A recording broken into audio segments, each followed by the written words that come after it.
Namaste, my name is Sujit Bila, registered migration agent here in Melbourne.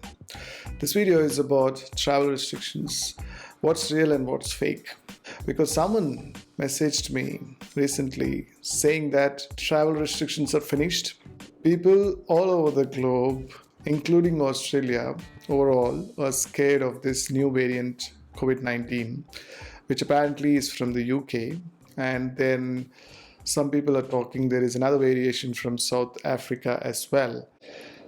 In that light, what the government of Australia decided to do is to take less number of international travelers, which means less number of Australian citizens and permanent residents stranded overseas can come to Australia.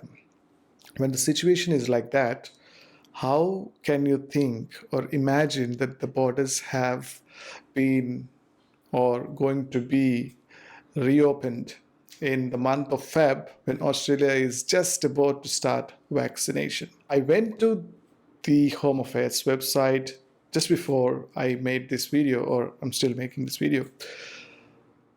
covid19.homeaffairs.gov.au is the website you need to go on a daily basis or a weekly basis. I keep telling this all the time in my videos from last year, 2020.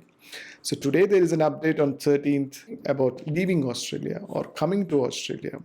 In both cases, the travel restrictions are still in place, which means that you need to get a travel restrictions to go out of the country if you're a citizen or a permanent resident, and you need to get a travel restriction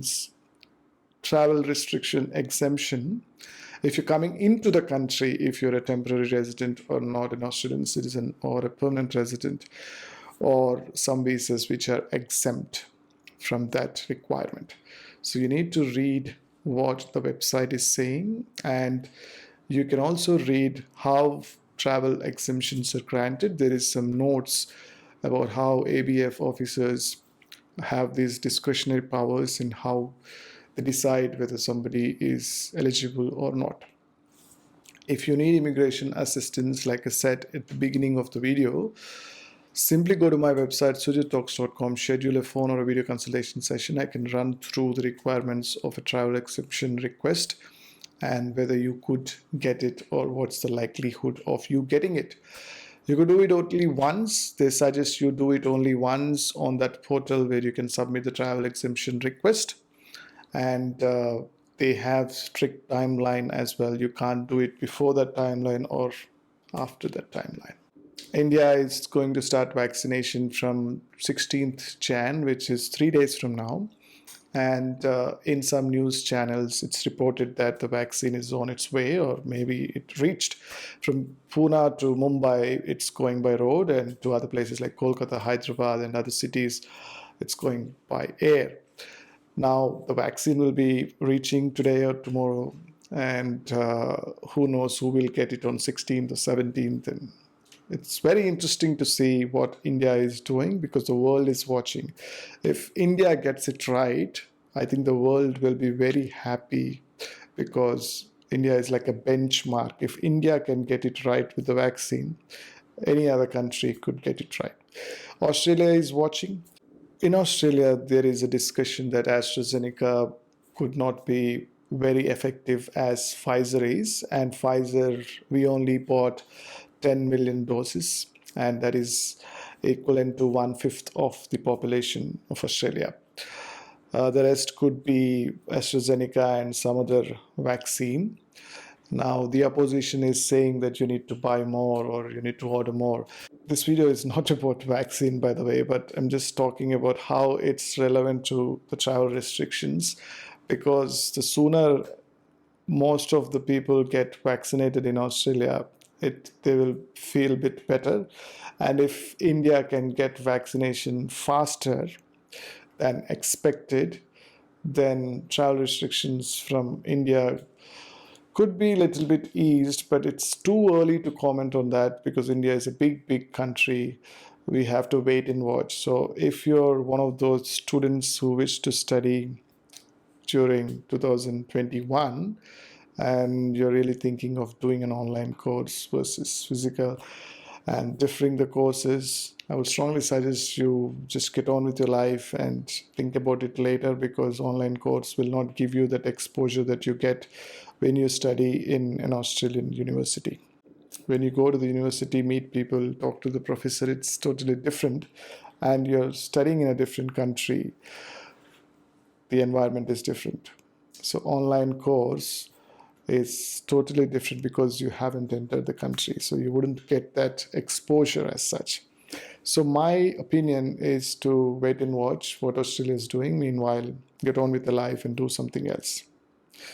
If you don't study this year, it doesn't mean that you can't study next year or the year after. If you're a temporary resident stuck overseas, still waiting for the borders to open, I think you should keep an eye on this website, covid19.homeaffairs.gov.au, and see what's the department saying on it from time to time. If you're an Australian citizen or permanent resident, you wanted to get married and marriage is on cards, but you just can't move out of the country due to COVID restrictions. And if you have any other reason, according to what the department is saying, then probably you could have a chance to move out of the country. But if you have marriage as the only reason, I don't think that is a very good reason to depart the country, because there will be several people who wants to get married, and the department might be thinking, come on, you could get married later on when the travel restrictions are eased.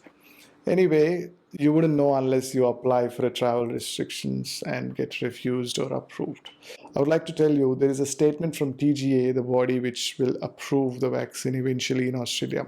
It is saying it is a little bit skeptical about the way the COVID-19 tests are going on, and it is a bit skeptical whether these COVID-19 tests will detect the new variant, which could be either connected to UK or South Africa, whether these tests could detect that, or whether the tests will result in a false negative, which means that Australia will consider this very seriously. And you can see there are lockdowns. Recently in Queensland, we had a lockdown for 3 days, and there are a few cases there which are related to this UK variant. State borders are again closed here and there, and if you are the general skilled migrant 190 visa prospect who wants to do state shopping, as they call, you want to go to different states and see which will give you PR, the border restrictions are another headache to you. So consider that, and if you're going to a state, just get settled in that state. Don't keep moving, because no one will believe you at the end of the day. If you're in any doubt when you read something, whether it's fake or real, I'm the right person to contact. I could confirm whether it is real or not. That's why my business name is Pristine Australia Migration. Pristine means original. I do not give fake information at all. If you're after immigration advice, even if it's travel restriction related, seeking an exemption to come to Australia or even leave Australia if you're a citizen or permanent resident, simply book an initial consultation session on my website, sujittalks.com. It could be a phone or a video session. Thank you for watching Sujit Talks. Subscribe to me on YouTube. Click on that bell icon. Sujit Talks is the same name on Facebook, Twitter, and Instagram. So follow me everywhere, because I'll be posting different links in different places most of the times. Namaste.